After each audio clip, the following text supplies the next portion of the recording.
ici, la première étape, ça va être de thermocoller au niveau des pattes de boutonnage, surtout si vous avez un tissu qui est très fluide. Ce qu'on va faire, c'est qu'on va laisser 1 cm. Je thermocolle du côté de la patte de boutonnage de ma jupe devant gauche et du côté de la patte de boutonnage de ma jupe devant droite. Le thermocollant, il faut presser et ne surtout pas mettre de vapeur. Voilà, il faut juste rester pressé 10-15 secondes de façon à ce que le tissu ne fasse plus qu'un ensuite.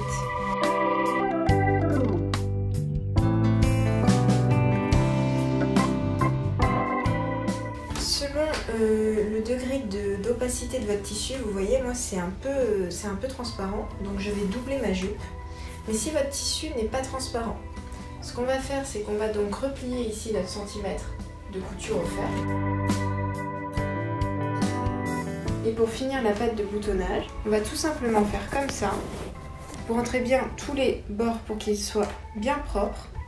Et ensuite, pour fixer la patte de boutonnage à la machine, on va piquer ici à 2 mm du bord, ainsi qu'ici, aussi à 2 mm du bord, tout le long. Ici, je vous montre comment ça va se passer pour la partie doublée. Donc là, on est sur l'envers, envers thermocollé de la jupe devant droite, le plus petit morceau. Et là, c'est ma doublure. J'utilise le même tissu parce que je n'ai pas trouvé de doublure assez satisfaisante. Donc je pose ma doublure endroit contre endroit.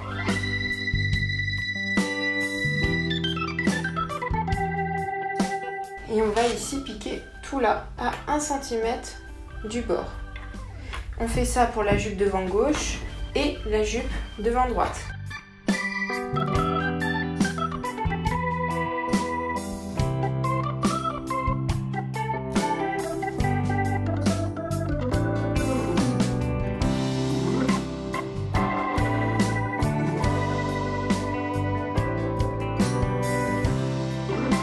Vous pouvez, comme on dit, écraser la couture, c'est-à-dire mettre les deux rentrée de couture de part et d'autre, ça diminue l'épaisseur en fait. La doublure va se rabattre envers contre envers sur le tissu principal. Voilà. Ici, j'ai la jonction de la patte thermocollante.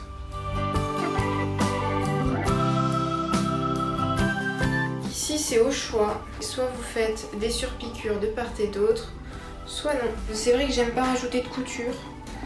Donc si vous voulez, en fait, j'ai l'habitude de bloquer ma patte de boutonnage avec quelques épingles pour commencer. Et ensuite, en fait, ce sont les boutonnières qui me servent à garder le tissu bien comme il faut.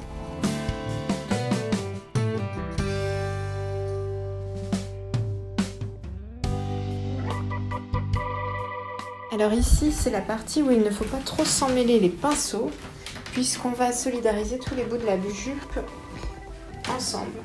Alors, pour reprendre, ici on a donc le côté jupe devant droit. Ici, j'ai ma doublure et mon tissu principal de la jupe dos. Et ici, forcément, j'ai mon tissu principal et ma doublure de ma jupe devant gauche. Ce qu'on va faire, on va d'abord prendre la jupe tissu. Alors moi c'est les mêmes, mais vous ce ne sera peut-être pas le cas. Je prends aussi ici mon côté de la jupe tissu, c'est bien celui-là. Et on va ici le positionner endroit contre endroit avec l'un des côtés de ma jupe dos.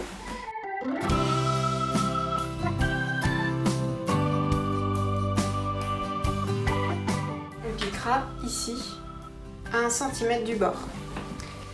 Ce qu'on fait ensuite, c'est qu'on prend le côté resté libre de la jupe dos et on va le solidariser avec, vous l'avez deviné, le côté tissu de la jupe devant droite. Ici aussi endroit contre endroit.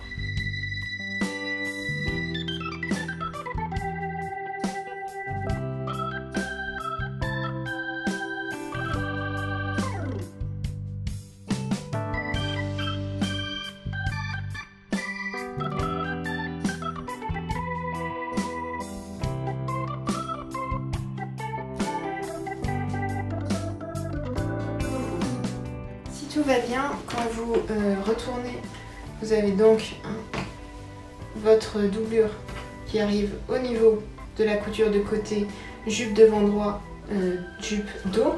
Et ici pareil, la doublure qui va arriver jupe devant gauche, jupe devant dos. Et il ne vous reste plus que cette partie qui est sur l'envers et là. Donc pour avoir une doublure totalement invisible, on va venir ici prendre la doublure ici, l'épingler endroit contre endroit.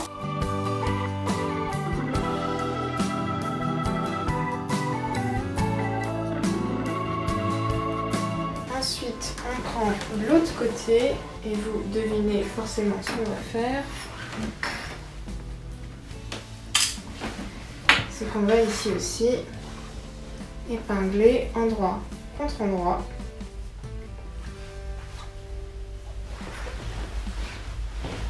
Donc on attrape ces deux bouts.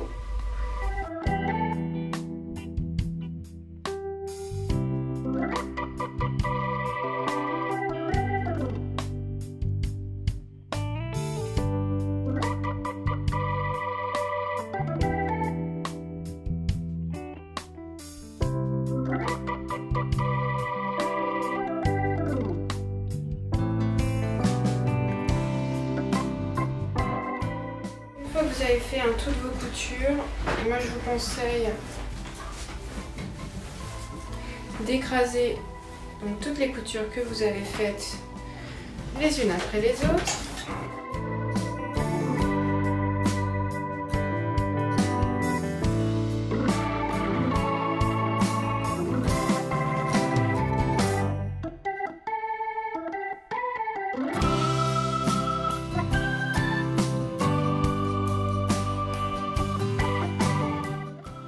Normalement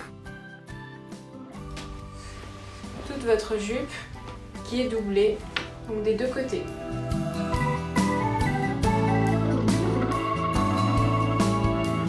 Si vous voyez, je fais correspondre les coutures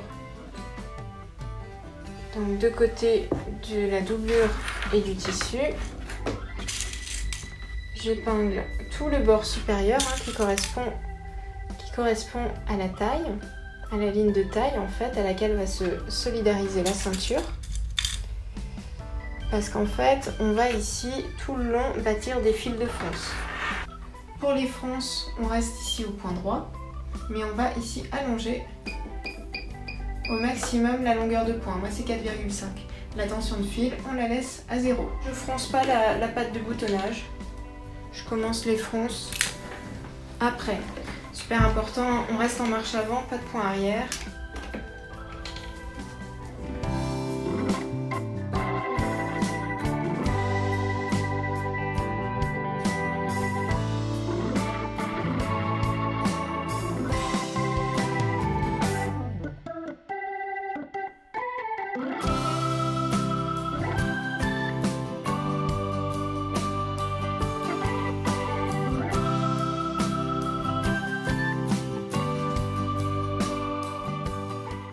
Ici aussi, je m'arrête avant la patte de boutonnage. Hop. Et je laisse un peu de fil. Et je repars au tout début pour faire une deuxième ligne. Hop, à 2 mm de celle-ci.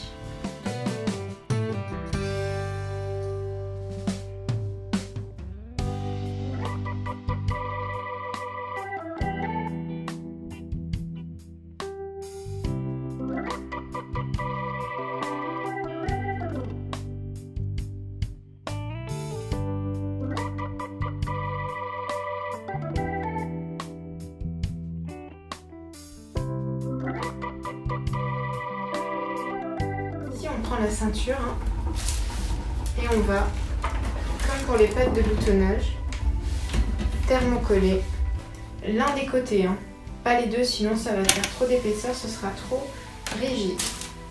Une fois que c'est fait, on replie la ceinture sur elle-même. là, on marque bien le pli. On peut aussi marquer le pli au niveau des petits côtés.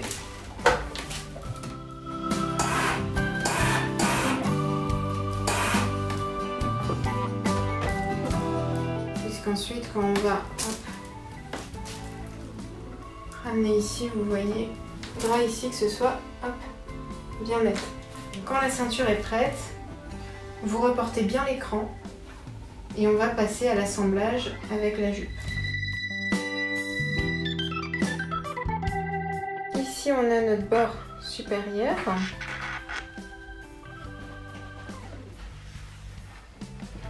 Donc, on va commencer par épingler ici les extrémités. Ici, on laisse bien le rentrer dans le vide puisqu'il va rentrer comme ça et hop, se placer ici. Ici, je vais commencer à froncer un peu, ce qui va permettre de réduire un peu l'ampleur de tissu sur le plan de travail et faciliter un peu les choses. Vous voyez, moi j'ai un peu trop froncé pour que ça corresponde à mes crans de montage. Donc je défronce un peu. Hop. On égalise bien les fronces, hein, de façon à ce qu'il n'y ait pas trop d'irrégularité. Et là, je vais commencer à pouvoir positionner mes crans. J'ai mon cran et une couture de côté. Voilà, et là, j'ai aussi mon cran ici. Et ensuite, j'égalise bien entre ces crans. Une fois que c'est fait, j'épingle tout le long.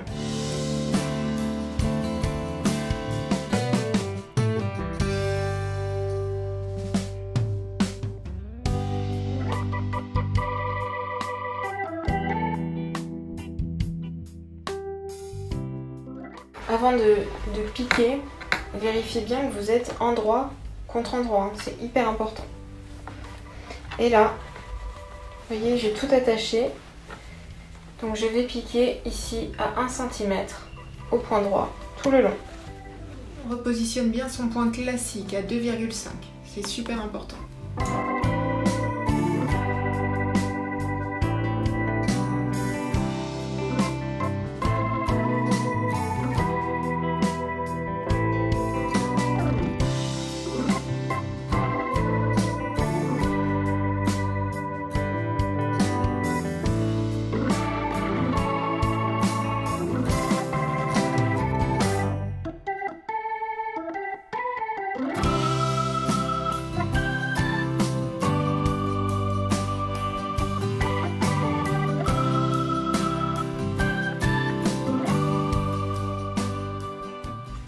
Vous allez voir, ça fait ça.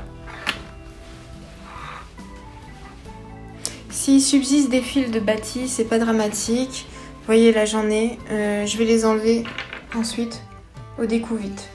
C'est pas un drame.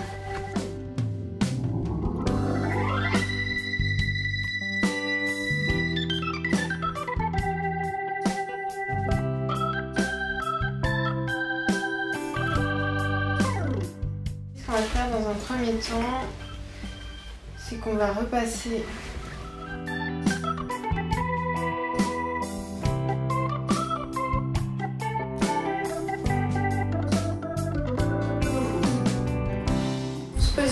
sur l'envers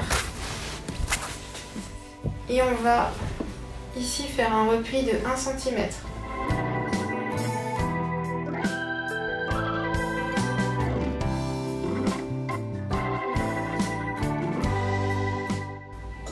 Ce qui fait normalement que lorsque vous allez replier votre ceinture, la finition à l'intérieur va être aussi propre. Je vous le marque pour le montrer avec des épingles. N'hésitez pas vous à repasser. Là j'essaie juste de vous montrer. Vous voyez, ça c'est la finition à l'intérieur. J'ai mon repli ici que je plaque ici. Je voulais vous montrer deux types de finitions possibles. Alors la première, c'est pas celle que je vais faire parce que j'aime pas quand il y a une couture sur l'endroit. Mais ce qu'il est possible de faire, c'est sur l'endroit de piquer ici, là, à 2 mm donc de la couture de ceinture qu'on vient de faire, en prenant bien garde à attraper ce bout de tissu là qu'on vient de replier. Donc ça, c'est une façon peut-être plus facile, en tout cas quand on débute, et surtout plus rapide, de finir la jupe.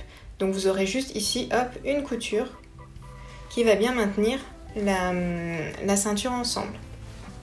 Moi, ce que je privilégie sur ces modèles, c'est la finition totalement invisible à la main.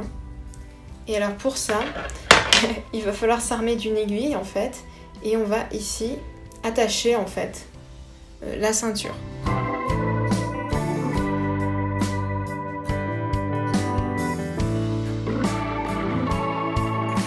Je ne vais pas faire avec vous toute la longueur, ce serait beaucoup trop long, mais je vais vous montrer comment ça fonctionne.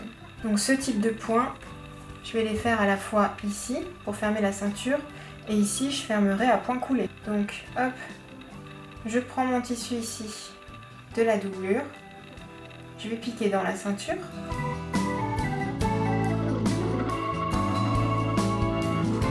Pareil, ici mon tissu de la doublure, je pique dans la ceinture.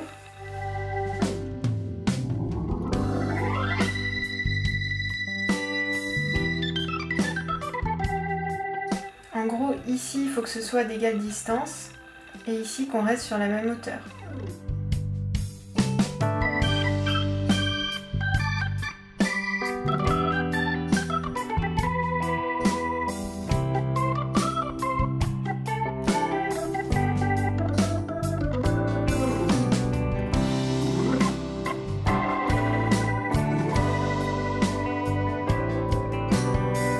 De l'autre côté, ça tient et on n'a aucune couture.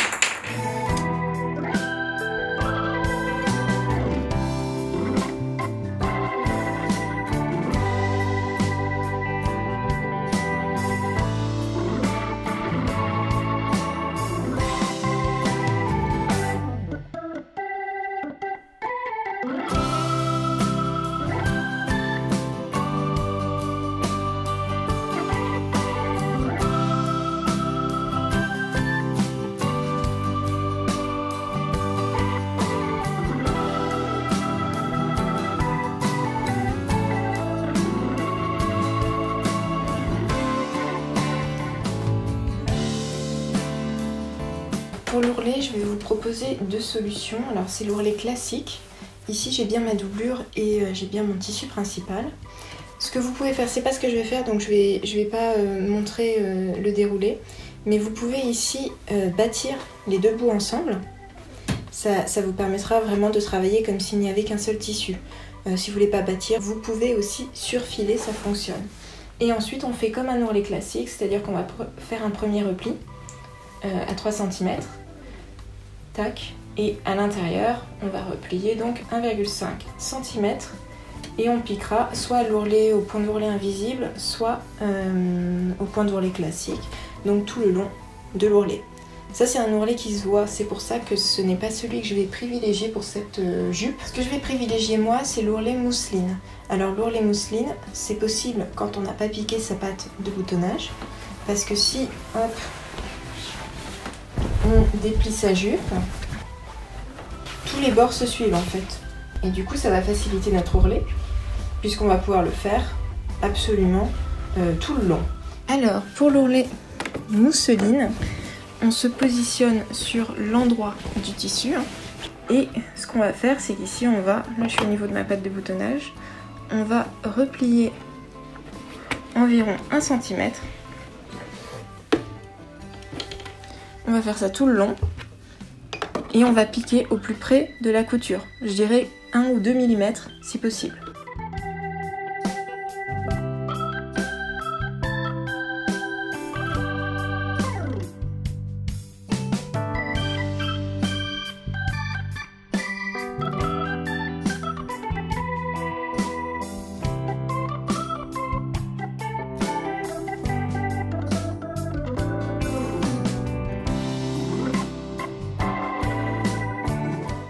donc là mes deux coutures se sont rejointes.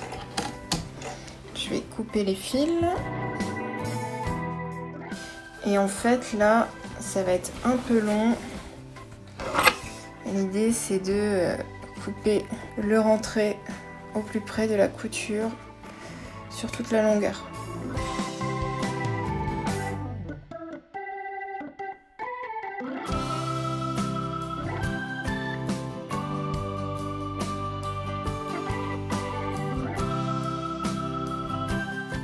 Et une fois ici que vous avez donc vos bords qui se rejoignent, ce qu'on va faire,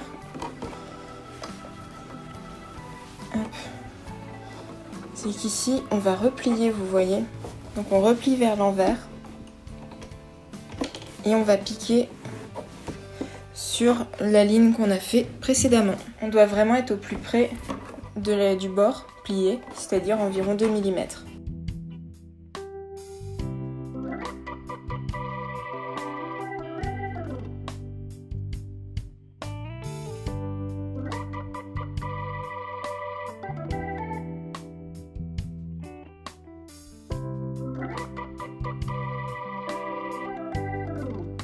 Vous pouvez ensuite surpiquer votre patte de boutonnage si vous le souhaitez, ça permettra de bien maintenir la doublure. À ce stade, il ne vous reste plus qu'à coudre les boutonnières, mais pour ça je ferai un tutoriel dédié.